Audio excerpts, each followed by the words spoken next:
Идвай да ядем. Току-що изчистих, така че си събуй обувките отвън. Добре, мамо. Готови за кацане.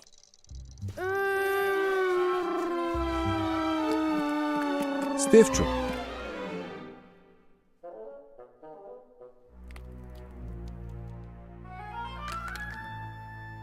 Мама не ти ли каза да се събуеш отвън? Да.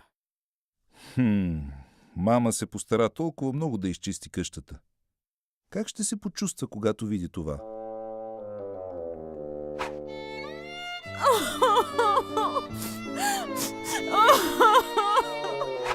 Съжалявам, татко. Да, знам. Хайде да почистим заедно.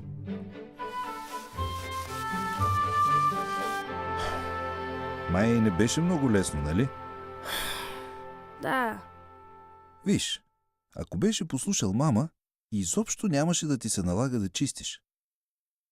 Стефчо, когато ти казваме да направиш нещо, то е защото те обичаме и искаме най-доброто за тебе. Какво учихме на семейното поклонение? Ето тук, в Ефесяни. Коя е тази глава? 6. Точно така. Браво! Тук пише какво очаква Йехова от тебе. Деца, това се отнася за тебе, Стефчо. Бъдете послушни на родителите си, за да ти бъде добре. Затова винаги трябва да слушаш мама и татко. Вечерята е готова. Идвайте. Хайде, да вървим да ядем. Добре. Оп!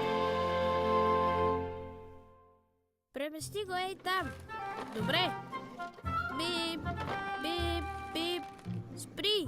Какво? Бип, бип, бип. Щеше да ме блъснеш. Извинявай. Пусни топчетата.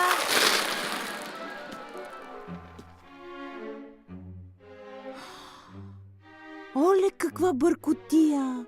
Време е за семейното поклонение. Вземи си книгата.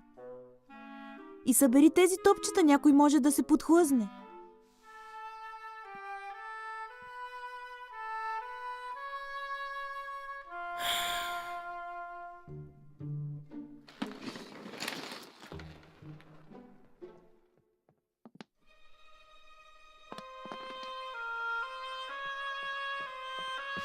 Винаги трябва да слушаш мама и татко.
Браво!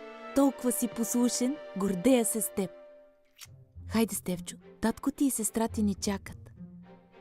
Лили, какво виждаш на тази картинка? Вече всички сме тук. Да се помолим и да започнем семейното поклонение.